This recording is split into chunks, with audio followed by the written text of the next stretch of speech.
കല്യാണസുന്ദരതനും കാരുണ്യാമൃതലോചനം താരുണ്യനിത്യബോധായ ശ്രീനാരായണ ഗുരും ഭജേ. നമഃ ശ്രീനാരായണ ഗുരുദേവ മഹാത്മനി അവതാരവരിഷ്ഠായ പൂർണ്ണബ്രഹ്മസ്വരൂപിണി. ഓം ശാന്തി ശാന്തി ശാന്തി.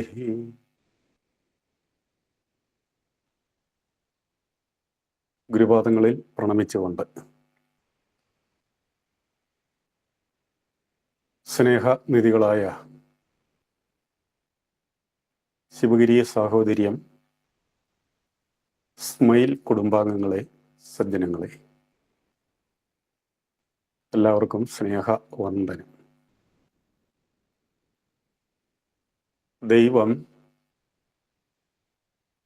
ദീനാവനപരായണനാണ്. പ്രാർത്ഥിച്ച് ജപിച്ച് നമ്മുടെ എല്ലാം ഹൃദയങ്ങളിൽ മുദ്രിതമായി തീർന്ന ഗുരുവാണിയാണിത്.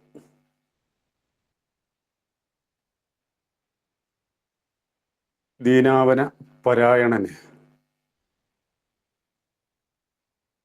ഒരു പ്രത്യക്ഷ രൂപം കാണിക്കാൻ കഴിയുമെങ്കിൽ അത് ഗുരുവിൽ മാത്രമേ സാധിക്കുകയുള്ളൂ. അവിടുന്ന് രചിച്ചിട്ടുള്ള സ്തുതികളിൽ ദേവതകൾക്ക് നൽകിയിട്ടുള്ള വിശേഷണങ്ങളെല്ലാം അതിൻ്റെ രചയിതാവായ ഗുരുവിങ്കൽ മാത്രമേ പ്രത്യക്ഷമായി കാണാൻ കഴിയുകയുള്ളൂ. ഗുരുവിൻ്റെ ഒരു സവിശേഷത ഏതാണ്? നോക്കൂ, ദീനം ശാരീരിക അസുഖത്തെ, അനാരോഗ്യത്തെയാണ് കാട്ടുന്നത് എന്നാണ് നമ്മുടെ ധാരണ. ദീനം ശാരീരികമായ അനാരോഗ്യം മാത്രമല്ല, അത് മാനസികവും ആത്മീയവും കൂടിയാണ്. അരോഗ ദൃഢഗാത്രനായ ഒരുവന് ചിന്താദാരിദ്ര്യമുണ്ടെങ്കിലോ ആത്മീയ ദാരിദ്ര്യമുണ്ടെങ്കിലോ അവൻ ദീനനാണ്. രാമകൃഷ്ണ പരമഹംസർക്ക് ശാരീരിക ആരോഗ്യം ഇല്ലായിരുന്നു എന്ന് നമുക്കറിയാം. പക്ഷേ അവിടുന്ന് ദീനനായിരുന്നില്ല.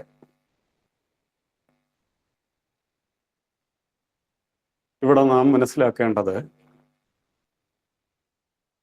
ശാരീരികവും മാനസികവും ആത്മീയവുമായ ശ്രേയസ്, ഈ മൂന്ന് തരത്തിലുള്ള ശ്രേയസ് ആര് കൈവരിക്കുന്നു, അവർ ഇതിനെയെല്ലാം കടന്നു പോകുന്നു. അല്ല എങ്കിൽ ഗുരുവിൻ്റെ വാണികളെ തന്നെ പിൻപറ്റിയാൽ ജനനം, മരണം, ദാരിദ്ര്യം, രോഗം, ഭയം ഇതൊന്നും തീണ്ടാത്ത അവസ്ഥ. അങ്ങനെയുള്ളവരെ ഇതൊന്നും തീണ്ടുന്നേയില്ല. ഇതെല്ലാം ഉള്ളതാണ്, പ്രകൃത്യാ ഉള്ളതാണ്.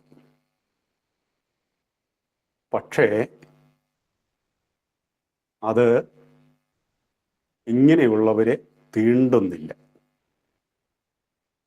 എന്തുകൊണ്ടെന്നാൽ ഇതിനെല്ലാം അപ്പുറത്താണ് തങ്ങളുടെ അസ്തിത്വം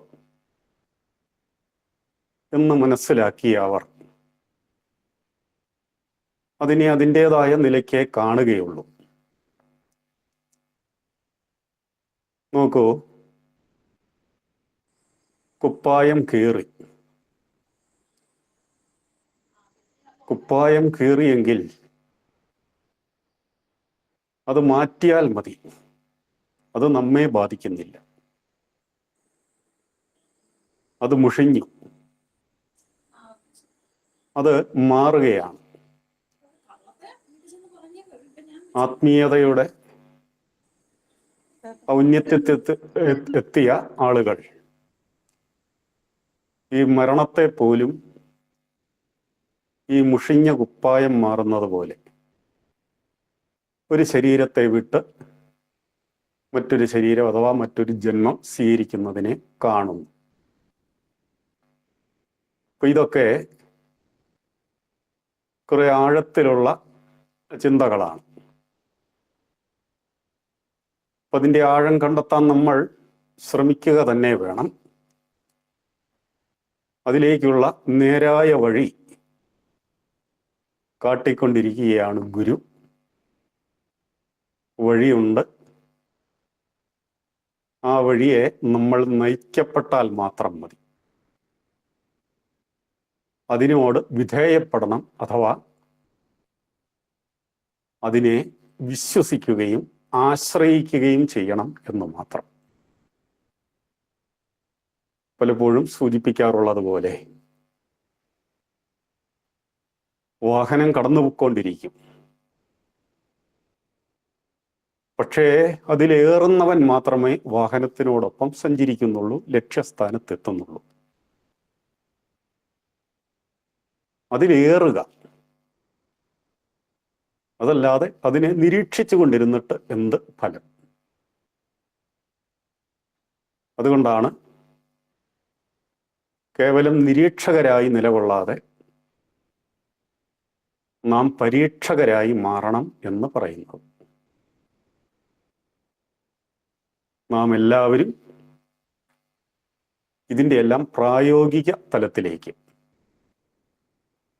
ഇതിൻ്റെ എല്ലാം സാക്ഷാത്കാര ദശയിലേക്ക് എത്തിച്ചേരുക. നാം ഒക്കെ ഇതിൻ്റെ ഒന്നാം പടി പോലും ചവിട്ടിയിട്ടുള്ളവരല്ല. ഭവസാഗരം, അതിനെയൊക്കെ മനസ്സിലാക്കുവാൻ നമുക്ക് പെട്ടെന്ന് കഴിഞ്ഞ് എന്ന് വരില്ല. പക്ഷെ നമുക്കൊന്നറിയാം, ഗുരുവിനെ സ്മരിക്കുമ്പോൾ ആശ്വാസം ലഭിക്കുന്നുണ്ട്. ഗുരുവിനെ ആശ്രയിക്കുന്നവർക്ക് വെളിച്ചം, ദിശാബോധം ലഭിക്കുന്നുണ്ട്. ഗുരുവിൻ്റെ മാർഗം പിന്തുടർന്നവർക്ക് ശ്രേയസ്സും പ്രേയസ്സും ഒരുപോലെ ഉണ്ടാകുന്നുണ്ട്. എന്താണോ നരന് ശ്രേയസ്കരമായിട്ടുള്ളത്, അതിന് നരനെ ആശ്രയിക്കാവുന്നത് നാരായണൻ മാത്രമാണ്. ആ ദിവ്യനാമം അവിടുത്തേക്ക് കേവലം ഒരു അലങ്കാരമല്ല. ആ നാമം നമുക്ക് ലക്ഷ്യം മാത്രമല്ല, മാർഗത്തെ കൂടി പ്രദാനം ചെയ്യുകയാണ്. ഒരു സന്ദർഭം ഓർമ്മ വരുന്നത്, ഈ സഹോദരനയ്യപ്പൻ്റെ ജന്മനാടാണ് ചെറായി, എല്ലാവർക്കും അറിയാം. അവിടെ ഒരിക്കൽ ഗുരുദേവൻ എഴുന്നള്ളുകയുണ്ടായി. സഹോദരനയ്യപ്പൻ്റെ ഭവനത്തിലല്ല, ആ ദേശത്ത് എല്ലാവരും മാനിക്കുന്ന ഒരു കരപ്രമാണിയുടെ ഭവനത്തിലാണ് ഗുരുദേവൻ വിശ്രമിക്കുന്നത്. ഗുരുവിൽ അതീവ ഭക്തിയുള്ള ആൾക്കാരായിരുന്നു അവർ. ഗുരുവിന് തൃപ്തികരമാം വണ്ണം വസിക്കുന്നതിനുള്ള എല്ലാ സാഹചര്യവും അവിടെ ഒത്തിണങ്ങിയിട്ടുണ്ട്. അതുകൊണ്ട് വളരെ പ്രീതനായി അവിടുന്ന് കാണപ്പെടുന്നു. അവിടുത്തെ ആഗമനമറിഞ്ഞ് ഒരു പണ്ഡിത ശാസ്ത്രി ആ ഭവനത്തിലെത്തി ഗുരുവിനെ നമസ്കരിച്ചു. ഇപ്പൊ വൈകാരിക പ്രേരണയിൽ കാണണം, തൊഴണം, നമസ്കരിക്കണം, പ്രസാദം വാങ്ങണം, എന്തെങ്കിലുമൊക്കെ ആശ്വാസ വാക്കുകൾ കേൾക്കണം, സങ്കടങ്ങൾ ഉണർത്തിക്കണം, ഇങ്ങനെയൊക്കെ ഉള്ള ലക്ഷ്യങ്ങളോടെയാണ് ആളുകൾ അവിടെ കൂടുന്നത്. അങ്ങനെയുള്ള ഒരു വലിയ കൂട്ടം അവിടെ ഉണ്ടാവുകയും ക്രമേണ അവരെല്ലാം ഒഴിഞ്ഞു പോവുകയും ചെയ്തിരുന്നു. ഇപ്പൊ ഏതാണ്ട് അങ്ങനെ ഒരു ഒഴിവ് വേളയിലായിരുന്നു ഈ പണ്ഡിതന്റെ ആഗമനം. അതുകൊണ്ട് അവർ സ്വസ്ഥമായി ഇരുന്ന് ഈ വേദാന്ത വിഷയങ്ങൾ ചർച്ച ചെയ്തു തുടങ്ങി. ആ പണ്ഡിതനെ നിറഞ്ഞ മനസ്സോടെ അവിടുന്ന് ഇവിടെ പറയാൻ സാധിച്ചു. ഇപ്പൊ ഗുരുവിന് ഒരു മര്യാദയുണ്ട്. ഈ പണ്ഡിതൻ പോകാൻ എഴുന്നേറ്റപ്പോൾ ഈ സാധാരണ അതിഥികളെ യാത്ര അയക്കുന്നത് പോലെ ഗുരുവും എഴുന്നേൽക്കുകയും ആ വഴി വരെ ആ പണ്ഡിതനോടൊപ്പം ഇറങ്ങിച്ചെല്ലുകയും ചെയ്തു. അനുയാത്ര എന്ന് തന്നെ പറയാം. താണു വണങ്ങിക്കൊണ്ട് ആ പണ്ഡിതൻ വിട കൊണ്ടു. പിന്നെ ഗുരുവിനെ അവിടെ കാണുന്നില്ല. അവിടെ ആ ചിത്രത്തിലേ ഇല്ല. ആരും അതൊട്ട് ശ്രദ്ധിക്കുന്നുമില്ല. വേദാന്തമല്ലേ പറയുന്നത്. അവിടെ തങ്ങൾക്ക് കാര്യമില്ല എന്ന് അവർക്കങ്ങ് തോന്നി. അതുകൊണ്ട് അവരെല്ലാം അവരവരുടെ സ്വകാര്യതകളിലേക്ക് മാറി. അപ്പോൾ അവരുടെ ആ സംഭാഷണത്തിന്റെ ഈ പതിഞ്ഞ ശബ്ദം ഇങ്ങനെ കേൾക്കാം. ഇടയ്ക്ക് അങ്ങനെ ചെവി ഓർക്കും. ആരെങ്കിലും ഒന്ന് പാളി നോക്കും. അവിടെ ചർച്ച ചെയ്യപ്പെടുന്ന കാര്യങ്ങളിലൊന്നും അവർക്ക് കാര്യമില്ലായിരുന്നു. ഒന്ന് ഓർക്കണം, എത്ര സൗഭാഗ്യകരമായ നിമിഷങ്ങളാണ് ഇങ്ങനെ ഉപേക്ഷ കൊണ്ട് ഈ വിസ്മൃതമായി പോയത്. സമയം രാത്രിയാണ്. ഇപ്പം രാത്രി ഏതാണ്ട് നിശബ്ദമായി കഴിഞ്ഞിരിക്കുന്നു. അപ്പം രാവേറെ ചെന്നിരിക്കുന്നു. അപ്പോൾ അവിടെ അധികം ദൂരെ അല്ലാതെ ഒരു ഭക്തനുണ്ടായിരുന്നു. അയാൾ വെറും ഒരു ഭക്തനല്ല, ഒരു സ്വാമിയാണ്. അദ്ദേഹം അരയ സമുദായത്തിൽപ്പെട്ട ആളായതുകൊണ്ട് അന്നത്തെ നിലയ്ക്ക് നാട്ടുകാർ ആദരപൂർവം തന്നെ അരയൻ സ്വാമി എന്നാണ് വിളിച്ചുകൊണ്ടിരുന്നത്. അരയൻ സ്വാമി. അത് ആക്ഷേപകരമായിട്ടല്ല, തിരിച്ചറിയാൻ. അതങ്ങനെ ആ പേര് വന്നു. അപ്പൊ ഇദ്ദേഹത്തെ ഗുരുവിന് പല വട്ടം കാണാനിട വന്നിട്ടുണ്ട്. ഇപ്പൊ സഹോദരൻ അയ്യപ്പൻ്റെ ഒരു സഹോദരൻ ഉണ്ടായിരുന്നു. അദ്ദേഹവും സാത്വിക ജീവിതം നയിച്ചിരുന്ന ഒരാളാണ്. അദ്ദേഹം ഇതുപോലൊരു കുടിലിലാണ് താമസിച്ചുകൊണ്ടിരുന്നത്, കുടുംബത്തിൽ നിന്ന് വിട്ട്. അദ്ദേഹത്തിൻ്റെ ആദായ നിഷ്ഠകൾ പാലിച്ചുകൊണ്ട് ആ കുടിലൊരാശ്രമം പോലെ അദ്ദേഹം പരിപാലിച്ചു വന്നു. അവിടെ ചട്ടമ്പി സ്വാമികൾ പോലും വന്ന് വിശ്രമിച്ചിട്ടുണ്ടെന്ന് പറയുമ്പോൾ അതിന്റെ പ്രാധാന്യം നമുക്ക് ഊഹിക്കാവുന്നതേ ഉള്ളൂ. അവിടെ പോയി അദ്ദേഹത്തോടൊപ്പം ഇരിക്കുക ഗുരുവിന് വളരെ പ്രീതികരമായിരുന്നു. അവിടെ വരുമ്പോ ഈ അരയൻ സ്വാമിയും എത്തും. പിന്നെ അവരുടേതായ ലോകമാണ്. ഗുരുവാണെങ്കിൽ ആത്മീയ തേജസ്സാണ്, ഇവരാണെങ്കിൽ അതിനെ ആർജിക്കുവാൻ വെമ്പുന്നവരാണ്, ജിജ്ഞാസുക്കളാണ്. അപ്പൊ അവരുടെ ആ ലോകത്ത് കടന്നു ചെല്ലേണ്ടതില്ല എന്ന് കരുതി ഈ പ്രകൃതി തന്നെ ആയിരിക്കാം അങ്ങോട്ട് കടന്നു ചെല്ലുന്നതിന് പലരെയും വിലക്കിയത്. അങ്ങോട്ട് കടന്നു ചെല്ലാൻ ആരും അങ്ങനെ കൂട്ടാക്കുമായിരുന്നില്ല, ധൈര്യപ്പെടുമായിരുന്നുമില്ല. ഈ അരയൻ സ്വാമിയുടെ ഒരു കൊച്ചു കുടിലുണ്ട്. കുടിലാണെങ്കിലും വളരെ ഒരു ഐശ്വര്യാന്തരീക്ഷമാണ്. നല്ല വെടിപ്പായി അത് പാലിച്ചിരിക്കുന്നു. ചെറിയ സൗകര്യങ്ങളെ അവിടെയുള്ളൂ. അപ്പൊ അതിലൊന്ന് അദ്ദേഹത്തിന്റെ ആ ഒരു പൂജാമുറി, കടപ്പുമല്ല, ആ ഒറ്റ മുറിയിൽ തന്നെ. അപ്പൊ അവിടെ അദ്ദേഹം ആ രാത്രിയുടെ നിശബ്ദതയിൽ കുറെ നേരം ഈശ്വര വിചാരത്തിൽ, മനനത്തിലൊക്കെ കഴിഞ്ഞുകൂടി.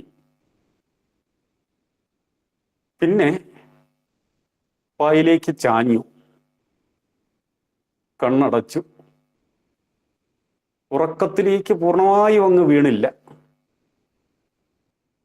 അപ്പോൾ ഒരു ശബ്ദം കേട്ടു. മുരുകൻ ഉറങ്ങിയോ? അപ്പൊ ഇദ്ദേഹത്തിന്റെ പേര് മുരുകനാണോ എന്ന് നിശ്ചയമില്ല. പക്ഷെ ഗുരു വിളിച്ചിരുന്നത് മുരുകൻ എന്നാണ്. ഗുരു മാത്രമേ അങ്ങനെ വിളിച്ചിട്ടുള്ളൂ. ഒരുപക്ഷെ അതിന്റെ കാരണം അദ്ദേഹം ഒരു സുബ്രഹ്മണ്യ ഭക്തനായിരുന്നു. അദ്ദേഹം ഇങ്ങനെ ഈ ഭക്തന്മാരെയൊക്കെ സംഘടിപ്പിച്ച് ഈ പഴനിക്ക് തീർത്ഥാടനമൊക്കെ നടത്തുമായിരുന്നു. മണ്ഡലകാലം എത്തുമ്പോൾ അവിടെ ഭജനയും ഒക്കെ ആയി. ഈ അയ്യപ്പന്മാരെ സംഘടിപ്പിച്ചുകൊണ്ട് ശബരിമല തീർത്ഥാടനവും നടത്തുമായിരുന്നു. ഒരുപക്ഷെ അദ്ദേഹത്തിന്റെ ഉപാസനാമൂർത്തി മുരുകനായതുകൊണ്ടും അതിലൂടെ അദ്ദേഹത്തിന് ഒരു സിദ്ധി കൈവന്നിട്ടുണ്ട് എന്ന് കരുതിയുമാവാം ഗുരു അദ്ദേഹത്തെ മുരുകൻ എന്ന് വിളിച്ചിരുന്നത്. ശബ്ദം കേട്ടു. ഇതുപോലൊരു ശബ്ദം വേറെ ആർക്കുമില്ല, ലോകത്തിൽ മറ്റൊരാൾക്കും ഉണ്ടാവില്ല. എത്ര മണിനാദം പോലുള്ള ശബ്ദം, എത്ര സാന്ദ്രമായ ശബ്ദം, എത്ര സുന്ദരമായ ശബ്ദം. കേട്ടപ്പോ കുളിര് കോരി. അദ്ദേഹം പടഞ്ഞെഴുന്നേറ്റു. ആ കുടിലിന്റെ മറ നീക്കി. രാത്രിയിൽ അവ്യക്തമായി കണ്ടു. ഈ നേരിയ നിലാവ് മാത്രമേ ഉള്ളൂ. നിഴല് കാണാം. തൃപ്പാദങ്ങൾ ഈ കൂടലിലേക്ക് വന്നല്ലോ. തൃപ്പാദങ്ങൾ ഈ മാടത്തിലേക്ക് എഴുന്നള്ളിയല്ലോ. അയാളാകെ വികാരപരവശനായി കൂപ്പുന്നു, തൊഴുന്നു. അദ്ദേഹം ആകപ്പാടെ അമ്പരന്ന മട്ടാണ്. ഒട്ടും പ്രതീക്ഷിച്ചില്ല. ഇപ്പൊ ഗുരു അകത്തേക്ക് കയറുന്നു. അത്യാവശ്യം അവിടത്തേക്ക് കൂടി ഇരിക്കാനുള്ള ഒരു സൗകര്യമേ അവിടെയുള്ളൂ. അത് ഉൾക്കൊണ്ട് തൃപ്പാദങ്ങൾ അവിടെ ഇരുന്നു. അപ്പൊ ഇദ്ദേഹം ആകപ്പാടെ അമ്പരന്ന് തുറന്നു പറയുകയാണ്, ഒന്നുമില്ലല്ലോ, ഇവിടെ ഒന്നുമില്ലല്ലോ, തൃപ്പാദങ്ങൾ വന്നപ്പോൾ ഇവിടെ ഒന്നുമില്ലല്ലോ. തൃപ്പാദങ്ങൾ ഒരു പ്രത്യേക സംതൃപ്തിയോടെ തന്നെ അവിടെ ഇരിക്കുന്നു. അപ്പൊ ഇദ്ദേഹത്തിന് തൃപ്പാദങ്ങൾക്ക് കാഴ്ചവെക്കാൻ ഒന്നുമില്ലാത്തതിൻ്റെ ആ ഒരു വെപ്രാളം എന്ന് തന്നെ പറയാം. അതിനെ ശമിപ്പിക്കാൻ തൃപ്പാദങ്ങൾ തന്നെ വഴി കാണുന്നു. പഴമുണ്ടാവുമല്ലോ. പെട്ടെന്നോർത്തു, പഴമുണ്ടായിരുന്നു. ആശ്വാസമായി. അപ്പോഴാണ് അടുത്ത സങ്കടം. അവിടെ എണ്ണ തീർന്നിരുന്നു. അന്ന് അന്തിത്തിരി കത്തിച്ചു. അത് കത്തിത്തെളിഞ്ഞു മിന്നി ശകലം നേരം നിന്ന് അത് കെട്ടുപോയി. വിളക്കിലെ എണ്ണ വറ്റിയിരുന്നു. ഒരു തുള്ളി എണ്ണ അവിടെ ഇല്ല. ഈ വെളിച്ചത്തിന് വേണ്ടി മറ്റൊരെണ്ണ വിളക്കോ ഒന്നും അവിടെ ഇല്ല. വെളിച്ചമില്ലല്ലോ, വെളിച്ചമില്ലല്ലോ. അപ്പോൾ അതിന് ഒരു പരിഹാരം തൃപ്പാദങ്ങളിൽ നിന്ന് തന്നെ വരുന്നു. കർപ്പൂരം കാണുമല്ലോ. കർപ്പൂരം അതെത്ര നേരം കത്തും? പക്ഷേ കുറെ നേരം കത്തുമല്ലോ. അപ്പൊ അതൊന്ന് തീരുമ്പോൾ അടുത്തതിങ്ങനെ വെച്ചു കൊടുത്താൽ മതി.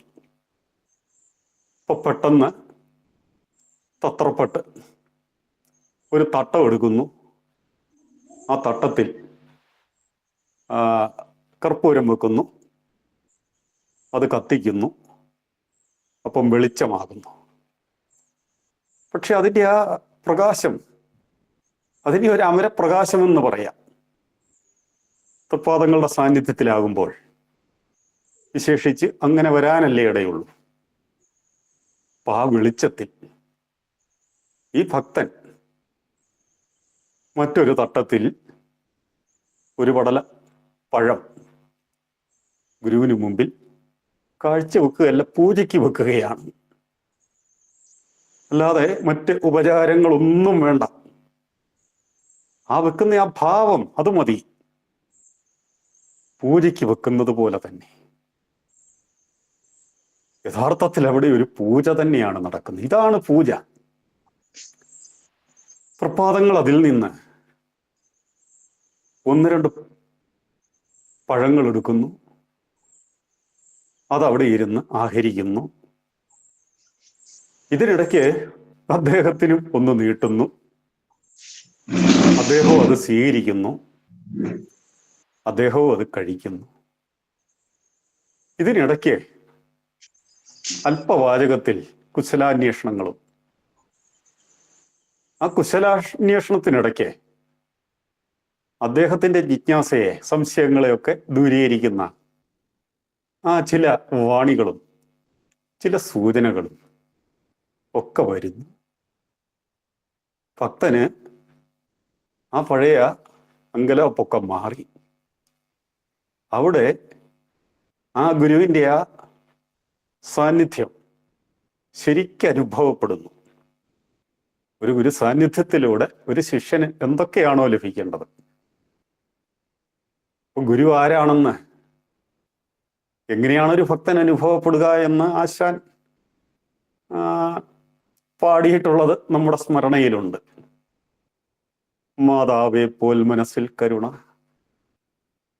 ജനകനെ പോലവേ ക്ഷേമചിന്ത, പ്രാതാവെ പോലെ എന്തൊന്നിതു ഹൃദി സഹജ സ്നേഹവും മോഹമിന്യേ, വേദത്തെ പോലെ ഓതുന്നറിവ് നൃപതിയെ പോലെ പാലിക്കും, ഏതെല്ലോർത്താൽ എനിക്കൻ ഗുരുപദമതിനെ സന്തതം ഞാൻ തൊഴുന്നേ. ത്വമേവ മാതാച്ച പിതാ ത്വമേവ, ത്വമേവ ബന്ധുശ്ച സഖാ ത്വമേവ, ത്വമേവ വിദ്യാദ്രിവിണം ത്വമേവ സർവം മമ ദേവദേവ. ആശ്രയിക്കുന്നവർക്ക്, മനസ്സിലാക്കി ആശ്രയിക്കുന്നവർക്ക്, വിശ്വസിച്ച് ആശ്രയിക്കുന്നവർക്ക് ഗുരു ഇങ്ങനെയൊക്കെയാണ്. സാധാരണ മട്ടിൽ സാമാന്യ ജനത ധരിച്ചു വച്ചിരിക്കുന്നത് പോലെ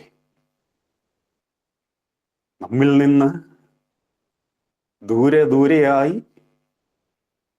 നമുക്കൊരിക്കലും ഗ്രഹിക്കാത്തത്ര ദൂരത്തിൽ, നമുക്കൊരിക്കലും പ്രാപ്യമാവാത്ത അത്ര ദൂരത്തിൽ വർത്തിക്കുന്ന ആളല്ല ഗുരു. വിശ്വസിക്കുന്നവർക്ക് അവിടുന്ന് ഹൃദയവാസി തന്നെയാണ്. ചിന്തയാം മണിമന്ദിരത്തിൽ വിളങ്ങുന്ന സാക്ഷാലീശൻ. ഇവിടെ നോക്കൂ, അല്ലെങ്കിൽ ഈ കാടുകൾ വെട്ടി നീക്കി അകത്തെഴുന്നള്ളുകയൻ കൊടിഞ്ഞിൽ അരക്ഷണം വിശ്രമമഞ്ചമാക്കി ഇതാ അവിടുന്ന് ഈ മുരുകഭക്തന്റെ ആത്മാർപ്പണം ഏറ്റുവാങ്ങുകയാണ്. എവിടെയാണോ ഗുരു പ്രീതനാകുന്നത് അവിടെ നിന്ന് ഗുരുവിൻ്റെ കടാക്ഷ ഭക്തനിലേക്ക് വരികയാണ്. കടാക്ഷം മാത്രമോ, അവനിലേക്ക് ഗുരു പ്രവേശിക്കുകയാണ്. ഇങ്ങനെയുള്ള അസുലഭ നിമിഷം അതെത്ര പേർക്ക് ഉണ്ടായിട്ടുണ്ടാവും നമുക്ക് ഊഹിക്കാൻ പോലും സാധിക്കില്ല. ഒരുപക്ഷേ ഈ പ്രതിഷ്ഠാ സന്ദർഭങ്ങളെക്കുറിച്ച്, സർവമത സമ്മേളനം പോലുള്ള വലിയ വലിയ പരിപാടികളെക്കുറിച്ച് വാചാലമായി ഉള്ള വർണ്ണനകൾ എത്രയോ നമ്മൾ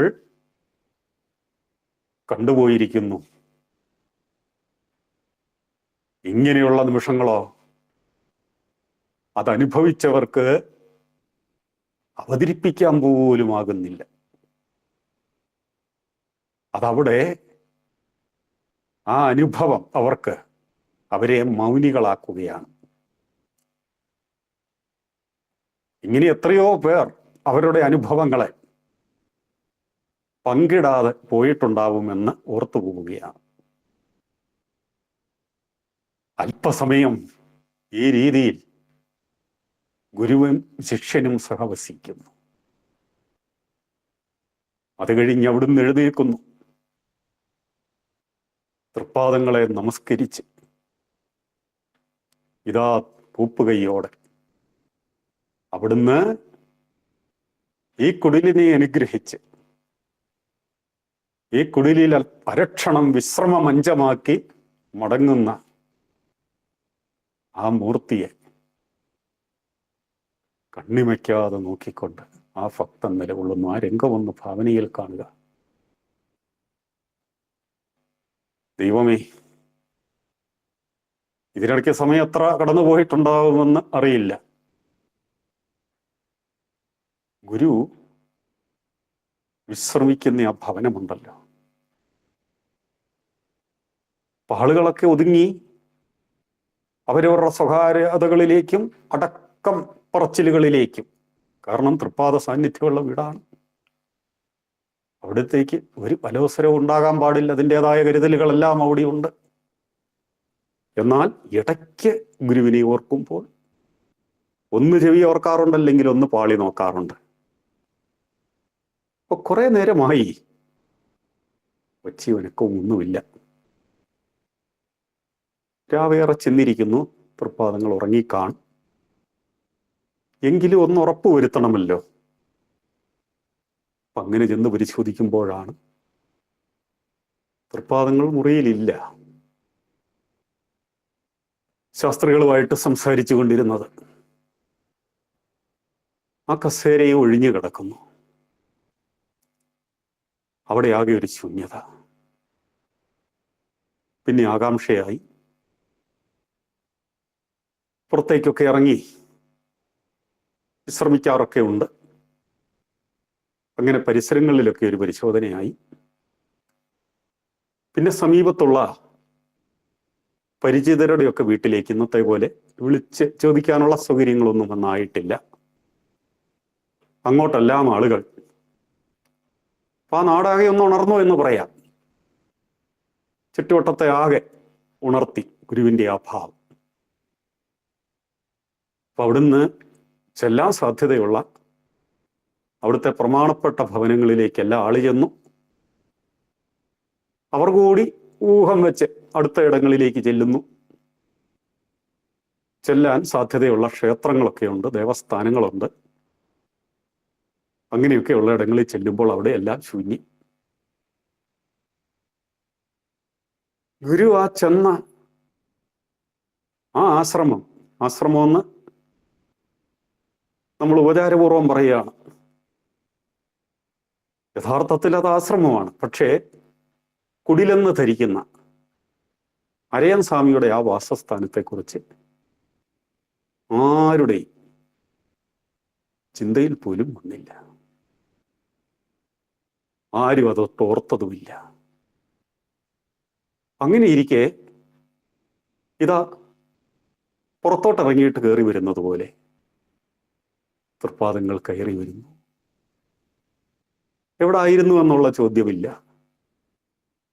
ഏതായാലും ഈ മുരുകഭക്തനോടൊപ്പം ചെലവഴിച്ചതിൻ്റെ ഒരു ധന്യതയുണ്ടല്ലോ, ഒരു പ്രീതി, അതാ തിരുമുഖത്ത് നിന്ന് വായിച്ചറിയാം. സാധാരണഗതിയിൽ എവിടെ ആയിരുന്നു, എവിടെ പോയിരുന്നു, സാധാരണക്കാർ തമ്മിൽ ചോദിക്കാനിടയുള്ള സംഭാഷണങ്ങളൊന്നും അവിടെയില്ല. അവിടുന്ന് മുറിയിലേക്ക് കയറി വിശ്രമിക്കുകയാണ്. ഇവിടെ ഈ കാര്യം അനുസ്മരിച്ചത് ഗുരുവിൻ്റെ ഒരു മഹാലീലയെ ഒന്ന് സ്മരിക്കുക മാത്രമല്ല ചെയ്യുന്നത്. ആ ദേശത്ത് വന്നപ്പോൾ ഗുരുവിന് ഒരു കുറവും വരാതെ ഏറ്റവും സൗകര്യമുള്ള ഒരു ഭവനമാണ് അവിടുത്തെ വാസത്തിന് ഒരുക്കിയത്. ഒരു കുറവും വരാതെ മറ്റെല്ലാ അനുബന്ധ ഒരുക്കുകളും അവിടെ ചെയ്തിരുന്നു. അത് ഭക്തന്റെ ഒരു മര്യാദയാണ്, ഭക്തജനങ്ങളുടെ ഒരു മര്യാദയാണ്. അതവിടെ പാലിക്കപ്പെട്ടിട്ടുണ്ട്. യാതൊരു അലോസരവും അവിടത്തേക്ക് അവിടെ ഉണ്ടാകുന്നില്ല. എങ്കിൽ പോലും ഈ വിളിച്ച് ഉപചാരപൂർവം സ്വീകരിച്ച് ആനയിക്കപ്പെട്ട് ഇടത്തു നിന്ന് അവിടുന്ന് നിഷ്ക്രമിച്ച് എങ്ങോട്ടാണ് ചെല്ലുന്നത്? കുടിലിലേക്ക്. ഇതിൽ നിന്ന് നമുക്കൊന്നും മനസ്സിലാകാനില്ലേ? അവിടുന്ന് കുടിലിലേക്ക് ചെല്ലുകയാണ്. വിളിക്കാതെ തന്നെ ചെല്ലുകയാണ്. വിളിക്കേണ്ട ആവശ്യമില്ല. അതൊരു പ്രകൃതി നിയമമത്രേ.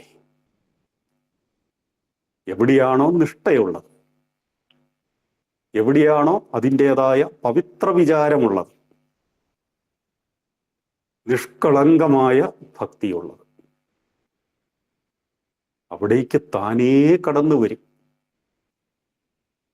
അവിടേക്ക് താനേ കടന്നു വരും.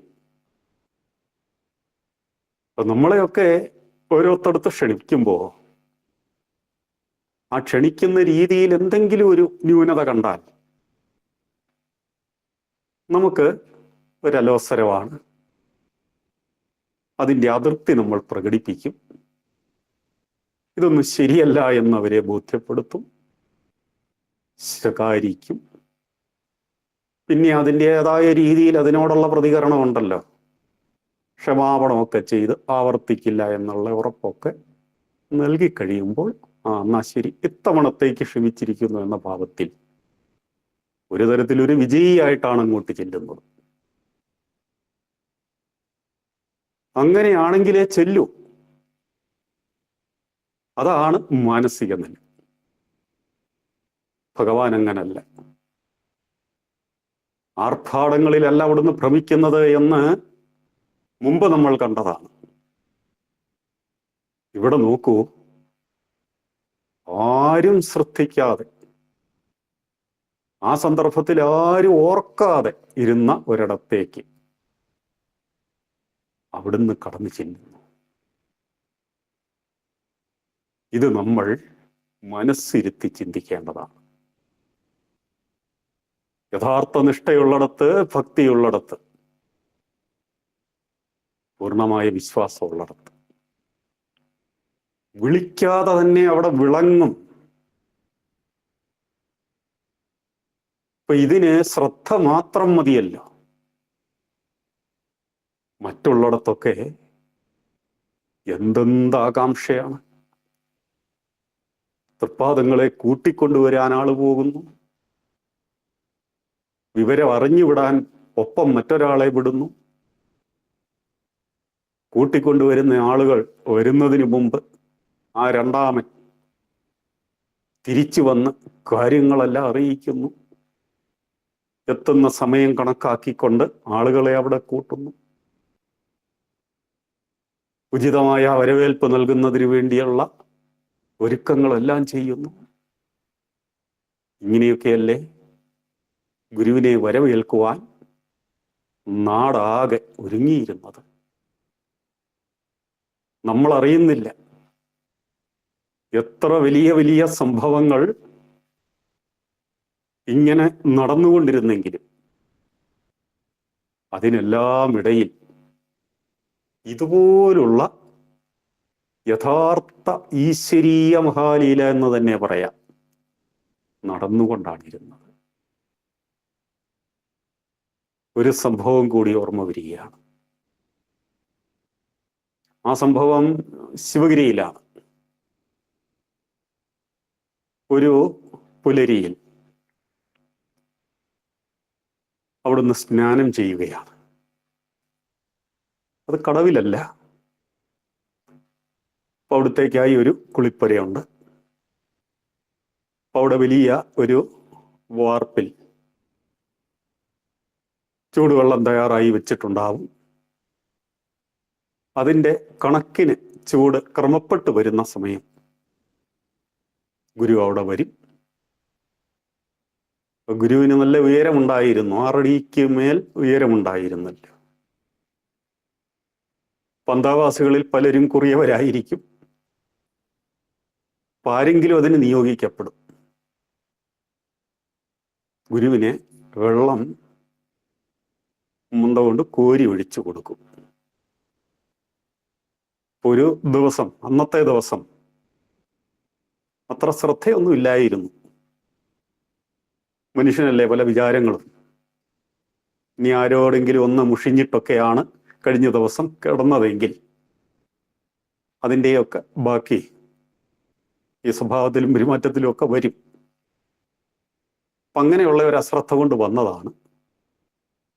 അപ്പൊ ഗുരുവിൻ്റെ ചലനം ശ്രദ്ധിക്കാതെ വെള്ളം കോരി ഒഴിച്ചപ്പോൾ ആ മൊന്ത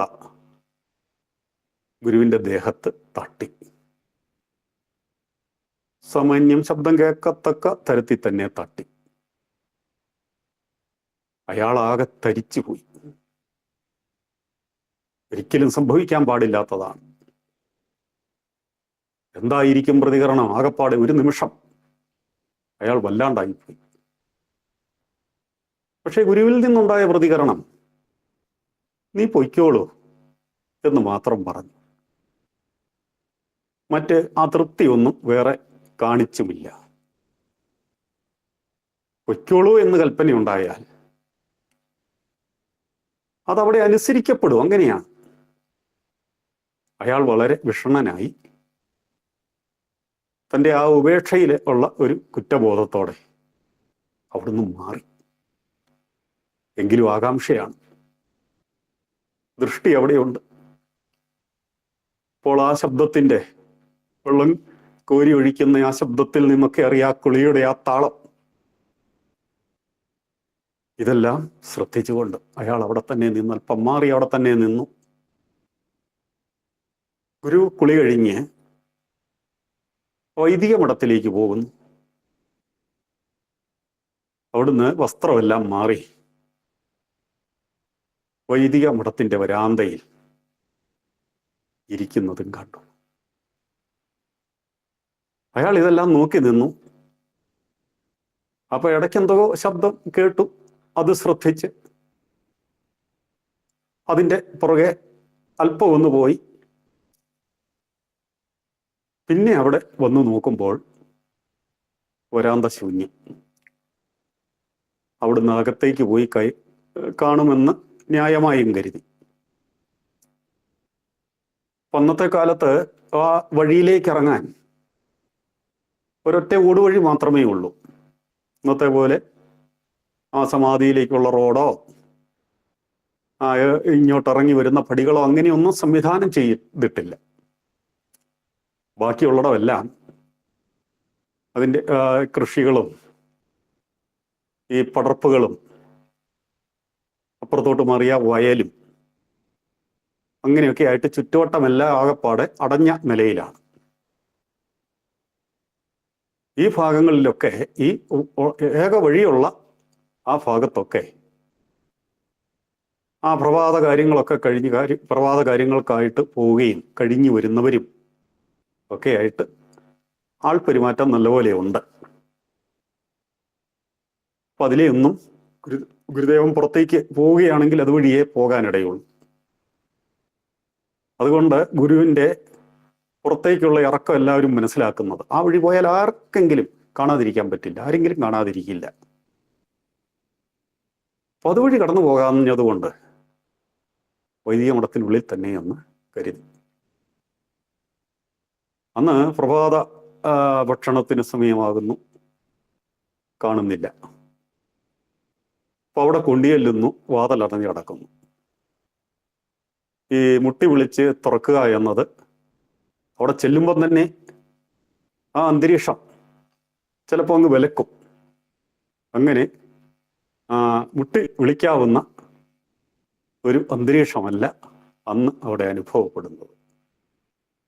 ഏതായാലും സമയമേറെ ചെല്ലുമ്പോൾ സ്വാതന്ത്ര്യമുള്ള മുതിർന്ന ശിഷ്യന്മാരുണ്ട്. അവർ ചെന്ന് വാതിൽ മുട്ടി പയ്യെ അത് തുറന്നു. അകത്ത് നോക്കിയപ്പോൾ തൃപ്പാദങ്ങളതിൽ ഇല്ല. ഇതുവഴി കടന്നു പോയിട്ടുമില്ല. എവിടെ പോയി? ഇതിലേ പോയി. ആ ചുറ്റുവട്ടത്ത് എവിടെയെങ്കിലും കാണും. അവിടെ ആകെ പരിശോധനയാണ്. ആ പരിശോധന അങ്ങ് വിപുലപ്പെട്ടു.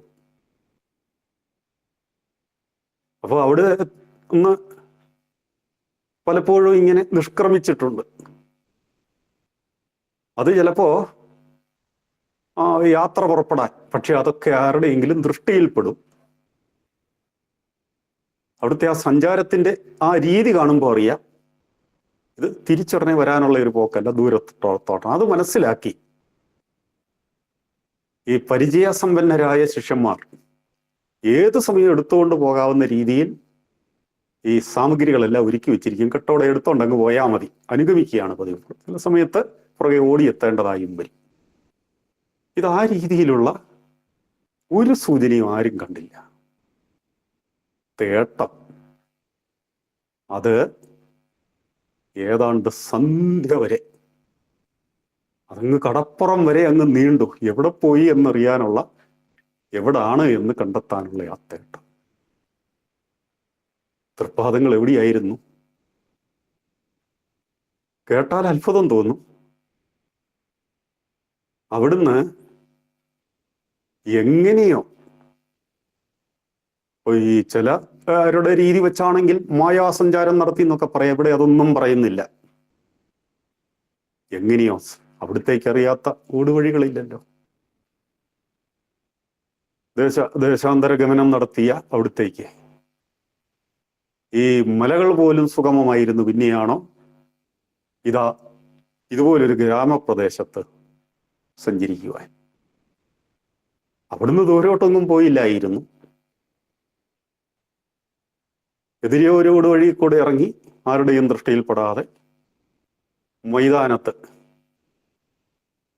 അവിടേക്ക് പ്രവേശിക്കുന്നിടത്ത് ഒഴിഞ്ഞൊരു ബംഗ്ലാവ് കിടന്നിരുന്നു. അതിൻ്റെ ഗേറ്റൊക്കെ പൂട്ടിയിരിക്കുകയാണ്. അവിടെ ആൾതാമസമില്ല. എന്നാൽ അവിടെ ആകെ വൃത്തിയായി പരിപാലിക്കപ്പെട്ടിട്ടുണ്ട്. ഗുരു അതിനുള്ളിൽ എങ്ങനെയോ പ്രവേശിച്ചു. അപ്പം അങ്ങനെ നിൽക്കുമ്പോൾ അതുവഴി ഒരു കാൽപെരുമാറ്റം കേട്ടു. ശ്രദ്ധിക്കുമ്പോൾ എന്താണ്, ഒരാൾ അല്പം ഒരു മ്ലാനതയോടെ, അയാളെ കാണുമ്പോൾ അറിയാം അയാൾ ജോലിക്ക് പോവുകയാണ്, ഒരു സാധു തൊഴിലാളിയാണ്. അപ്പൊ അയാൾ ഈ കല്ലുവെട്ട് ജോലിയാണ് അയാൾ എടുത്തുകൊണ്ടിരുന്നത്. അന്നത്തെ കാലമാണ് ഈ പണി സമയം, പ്രഭാതം മുതൽ സന്ധ്യ വരെയൊക്കെ ആയിരിക്കും. 7 മണിക്ക് പണി തുടങ്ങണം. കുറേയേറെ ദൂരം നടക്കാനുമുണ്ട്. അന്ന് എന്തോ അല്പം ക്ഷീണവോ, ആ ക്ഷീണത്തോടെ ചില ഗൃഹകാര്യങ്ങളും ഒക്കെ എല്ലാം ഒന്ന് ക്രമപ്പെടുത്തി വന്നപ്പോഴത്തേക്കും സമയം വളരെ അങ്ങ് പോയി, ഏറെ താമസിച്ചു പോയി. താമസിച്ച് ചെന്നാൽ അന്ന് തുച്ഛമായ കൂലിയെ കിട്ടുകയുള്ളൂ. അരക്കൂലി എങ്ങാനും കിട്ടിയാൽ ഭാഗ്യം. അപ്പം അയാൾ അത് ഓർത്തങ്ങ് വിഷണ്ണനായിട്ടാണ് പോകുന്നത്. കൂലി അരക്കൂലിയാണേലും കിട്ടിയാൽ മതി, ഇനി കൂലി കിട്ടിയില്ലെങ്കിലും സാരമില്ല, ഈ നാമത്തിൽ തൻ്റെ പണി പോകരുത്. അവിടുത്തുകാർക്കിത് ഇഷ്ടപ്പെടാതെ വന്നാൽ ഏത് രീതിയിലാണ് പ്രതികരണമെന്ന് അറിയവയ്യ. ചെല്ലുമ്പോൾ എന്തായിരിക്കും ഗതി? വന്ന വഴി പൊക്കോളാൻ പറയുമോ? ആ പാവം എന്തെല്ലാം ഓർത്തുകൊണ്ടാണ്. അപ്പൊ അയാളുടെ ആ നടപ്പ് വളരെ മന്ദഗതിയിലാണ്. ഇനി പോണോ പോണ്ടയോ എന്നുള്ള ഒരു സന്ദേഹവും കൂടി അയാളുടെ ആ നടപ്പിൽ നിന്ന് നമുക്ക് സ്പഷ്ടമാണ്. അപ്പോളാണ്ട് ഒരു കൈകൊട്ടൽ കേട്ടു. ഇതാരായിരിക്കും? അയാൾ അവിടെ നിന്നു. ശബ്ദം കേട്ട ഭാഗത്തേക്ക് നോക്കിയപ്പോൾ മതിലിന് മുകളിൽ ഇങ്ങനെ, ഗുരുദേവന്റെ ഉയരത്തെക്കുറിച്ച് നമ്മൾ സൂചിപ്പിച്ചല്ലോ, ആ മതിലിൽ ഇങ്ങനെ ഉയർന്നിങ്ങനെ കളർന്ന് നിൽക്കുകയാണ് ഗുരു. അയാൾ ദൂരെ നിന്ന് കണ്ടിട്ടുണ്ട്, കേൾക്കാതെ ഇരിക്കാനും ഇടയില്ല. ഇത് താൻ കാണുന്നത് യാഥാർത്ഥ്യമാണോ? അയാൾ ഇങ്ങനെ ഒന്ന് കണ്ണടച്ച് ഒന്ന് നോക്കി. അപ്പോഴാണ്ട് കൈ കട്ടി വിളിക്കുന്നു. ആകർഷകമായ ഒരു സ്വാഗതം. അയാൾ അങ്ങോട്ട് ചെന്നു. അവിടെ ചെന്ന് കയ്യിലുണ്ടിരുന്ന് എന്തോ താത്തു വെച്ച് തൊഴുതു. പേര് ചോദിച്ചു, എവിടെ പോകുന്നു എന്ന് ചോദിച്ചു. കാര്യങ്ങളെല്ലാം മനസ്സിലാക്കി. അപ്പോ അയാളോട് പറയുന്നു, ആ പടിഞ്ഞാറേ ഭാഗത്ത് മതിലിൻ്റെ അവിടെ ഈ അതിർത്തിക്കല്ല് ഉയർന്നു നിൽപ്പുണ്ട്, അതിൽ ചവിട്ടി മുകളിൽ കൂടെ കയറാം, നോക്കണേ. ശരിയായിരുന്നു.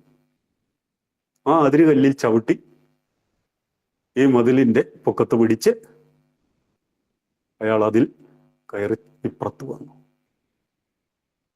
അപ്പൊ ഗുരു വളരെ പരിചിതനെ പോലെ ഈ സമയം കൊണ്ട് ഈ പേരറിയാത്ത ഈ മനുഷ്യനും ഗുരുവിനോട് അന്തരം അങ്ങ് ഇണങ്ങിക്കഴിഞ്ഞിരുന്നു. എന്തും തുറന്ന് സംസാരിക്കാവുന്ന ഒരു മാനസിക നിലയിൽ അയാൾ എത്തിക്കഴിഞ്ഞിരുന്നു. അപ്പോൾ ആ വീട്ടിലെ കാര്യങ്ങൾ, വീട്ടിൽ ആരൊക്കെയുണ്ട്, അവരെന്തെടുക്കുന്നു, വീട്ടിലെ സർവസ്ഥിതിഗതികളും ആ ചുരുങ്ങിയ സംഭാഷണത്തിനുള്ളിൽ ഗുരു അത് മനസ്സിലാക്കിയെടുത്തു. ഇയാൾ ജോലിക്ക് പോകുന്നത് എവിടെയാണെന്നും ജോലിക്ക് പോയാൽ എന്ത് കിട്ടുമെന്നും ഈ കിട്ടുന്നത് കൊണ്ട് എങ്ങനെയാണ് ഈ വീട് നടത്തിക്കൊണ്ട് പോകുന്നതെന്നും ഒക്കെ മനസ്സിലായി. അപ്പോഴേക്കും നല്ല വെയിലായി, സമയം അങ്ങ് പോയി. അപ്പോൾ ഈ സംഭാഷണത്തിനിടയിൽ ഇദ്ദേഹത്തിന്റെ വീട്ടിലെ ചില കാര്യങ്ങൾ ഗുരു മനസ്സിലാക്കി വെച്ചിരുന്നത്. അപ്പൊ ഇദ്ദേഹം അല്പം കരുതലുള്ള ആളാണ്. അപ്പൊ അന്നേക്കുള്ളത് കരുതി വെച്ച് അന്നത്തെ തീർന്ന് പിറ്റേ ദിവസം തേടുക, ആ ഒരു രീതിക്കാരനല്ല. അപ്പൊ അദ്ദേഹത്തിന്റെ വീട്ടിൽ അല്പം അരി ശേഖരിച്ചിട്ടുണ്ട്. എത്രയാണെങ്കിലും ഒരു 3-4 ദിവസത്തേക്കെങ്കിലും താൻ കരുതി വെച്ചിരിക്കും. ഇതെല്ലാം മുൻ സംഭാഷണത്തിൽ നിന്ന് വ്യക്തമായിരുന്നു. അപ്പോൾ അവിടെ കൂടുതൽ പാത്രങ്ങളൊന്നുമില്ല, എന്നാൽ ചെറിയൊരു ഉരുളിയുണ്ട്, ഇതും മനസ്സിലാക്കി. അപ്പോൾ ആ ഉരുളിയും ഒരു തവിയും തീപ്പെട്ടി എടുത്തുകൊണ്ട് വരാൻ ചട്ടം കിട്ടി. ഇദ്ദേഹം ആ മതിലിൽ കൂടെ ഇറങ്ങി വീട്ടിൽ പോയി ആ പാത്രമൊക്കെ നല്ല വെടിപ്പായി കഴുകി ഒരു ചിരട്ടത്തവിയും എടുത്ത് തീപ്പെട്ടിയും ഭദ്രമായി എളിയിൽ തിരികി. നിധി പോലെയാണ് അന്നത്തെ കാലത്ത് ഈ തീപ്പെട്ടി സൂക്ഷിക്കുന്നത്. ചിലപ്പം കൈമോശം വന്നാൽ പോക്കാം, അയലക്കത്ത് നിന്ന് ഈ തീ പിരിച്ചു കൊണ്ടുവരണം. ചിലപ്പോൾ തീർന്നു പോയാൽ പിന്നെ തീ കൂട്ടിക്കിടാതെ സൂക്ഷിക്കുക എന്നുള്ളതേ പറ്റൂ. പഴയ ആളുകൾക്കൊക്കെ അത് ഓർമ്മ വരും. അപ്പൊ ഇവിടെ വരുമ്പം കാണാം ഗുരുദേവൻ ഇതാ വിറകൊക്കെ ശേഖരിച്ചു വെച്ചിരിക്കുന്നു. ഉണക്ക കമ്പുകളൊക്കെ സമൃദ്ധമായിട്ടുണ്ട്. അതൊക്കെ ഒടിച്ച് കൂട്ടി ഒരു ഭാഗം വെടിപ്പാക്കി അവിടെ ഇതാ കല്ല് പിടിച്ച് ആ കൊണ്ടുവന്ന ഉരുളിക്ക് ചേരുന്ന രീതിയിൽ ഉള്ള ഒരു അടുപ്പും തയ്യാറാക്കി വെച്ചിരിക്കുന്നു. ആ അടുപ്പിൽ പാകത്തിന് ചേർന്ന് ഇരിക്കുന്ന വിധം തന്നെ. ഗുരുവിന്റെ ആ അന്തർദൃഷ്ടി. അപ്പോൾ അവിടുന്ന് വെള്ളം സംഭരിക്കുന്നു. അപ്പോൾ ആ അരി അത് കാണുമ്പോൾ അതെങ്ങനെയാണ് ഒരുമാതിരി കറുത്തിരുണ്ട അരി. പാവങ്ങൾ എങ്ങനെയൊക്കെയാണ് കഴിഞ്ഞുകൂടുന്നതെന്ന് അതിൽ നിന്ന് ഊഹിക്കാം. കണ്ടാൽ അത് അരിയാണെന്ന് തന്നെ തോന്നില്ല. അതുപോലത്തെ ഈ ചുവന്ന് കറുത്ത് ഏറിയതും അങ്ങനത്തെ ഒരുമാതിരി കല്ലരി എന്ന് തന്നെ പറയാം. അപ്പൊ അവിടെ ഇതാ ആ ഉരുളിയെ കഞ്ഞി വെക്കുന്നു. അപ്പം വളരെ കൗതുകത്തോടെ ഈ മനുഷ്യൻ ഇതെല്ലാം വീക്ഷിക്കുകയും ചെയ്യുന്നുണ്ട്, ആ ഗുരുവിനെ സഹായിക്കുകയും ചെയ്യുന്നുണ്ട്. ഒരു സമയം എത്തിയപ്പോ ഗുരു ഒരു പേര് പറയുന്നു, ഒരു അമ്മയുടെ പേര് പറയുന്നു. ആ അമ്മയെ അറിയുമോ? അവിടെ ചെന്ന് ഈ ചമ്മന്തി തയ്യാറാക്കി തരാൻ പറയണം. അത് ആർക്കെന്ന് പറയണ്ട, ആരോടും പറയുകയും വേണ്ട, ഗോപ്യമായി തന്നെ ഗുരുവിന് ചേരുന്ന രീതിയിൽ തന്നെ, ആരുടെയും ദൃഷ്ടിപ്പെടാതെയും. എന്നാൽ ആ വീട്ടിൽ ചെന്ന് ആ അമ്മയോട് കാര്യം പറഞ്ഞ് ചമ്മന്തിയും തയ്യാറാക്കി ഇവിടെ വരുമ്പോഴേക്കും കഞ്ഞി പാകമായിരിക്കുന്നു. അവിടെ 2 കുഴി തയ്യാറാക്കിയിരിക്കുന്നു. അവിടുന്ന് ചീന്തിക്കൊണ്ടുവന്ന് എവിടുന്നോ നഖക്കൊണ്ട് തന്നെ ഇറുത്തെടുക്കാം വാഴയില. അത് നല്ല വൃത്തിയായി തുടച്ച് ആ കുഴിയുടെ മുകളിൽ വെച്ചിരിക്കുന്നു. ഈ ചമ്മന്തി വരേണ്ട താമസമേ ഉള്ളൂ. ഗുരു തന്നെ ആ ചിരട്ടത്തവിക്ക് കഞ്ഞി ആ കുഴിയിൽ പകരുന്നു. ആ ചമ്മന്തിയും കൂട്ടി ഈ കല്ലുവെട്ട് തൊഴിലാളിയോടൊപ്പം കഞ്ഞി കുടിക്കുന്ന ഗുരു. എല്ലാവരും ആ രംഗം ഒന്ന് മനസ്സിൽ കാണും. അപ്പൊ അവിടുത്തെ ഈ രാജകീയമായി ഈ ദേവേന്ദ്രനെ എതിരേക്കുന്ന വിധത്തിൽ ചെല്ലുന്നിടത്തെല്ലാം അവിടുത്തെ സ്വീകരിക്കാൻ ഒരുങ്ങിയിരിക്കുന്ന ജനതയുടെ, ആ നാട്ടിലെ ഏറ്റവും മുന്തിയ ഭവനം ഗുരുവിന് വേണ്ടി ഒരുക്കപ്പെടുന്നതായി നമ്മൾ വായിക്കുന്നു എങ്കിൽ ഇങ്ങനെയുള്ള രംഗങ്ങൾ ഇവിടെ രണ്ടുപേരും കഞ്ഞി കുടിക്കുന്നു. കഞ്ഞി കുടിച്ചതിന് ശേഷം എന്താ ചെയ്യുക? ആ ഇലകളെല്ലാം അവിടുന്ന് മാറ്റുന്നു, ആ കുഴിയെല്ലാം അവിടെ നികത്തുന്നു. അപ്പോഴേക്കും ചാമ്പലായി കഴിഞ്ഞിരുന്ന് അടുപ്പിൽ നിന്ന് വെള്ളം തെളിച്ച് ആ ചാരമെല്ലാം വാരിക്കൊണ്ട് ഏതോ വൃക്ഷച്ചുവട്ടിലിടുന്നു. അങ്ങനെ ഒരു പെരുമാറ്റം അവിടെ നടന്നതായേ ആർക്കും തോന്നില്ല. ഒരു പുക പോലും പൊങ്ങി ആർക്കും ഒരു അടയാളം അവിടെ പ്രത്യക്ഷപ്പെട്ടുമില്ല. ഉച്ച തിരിഞ്ഞു.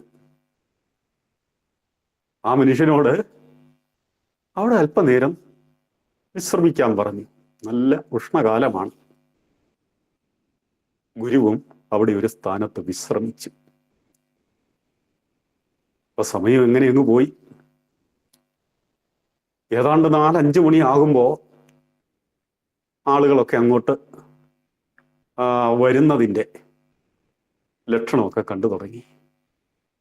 എങ്ങനെയോ മനസ്സിലാക്കി തൃപ്പാദങ്ങൾ ഇവിടെ ഉണ്ടായിരുന്നു.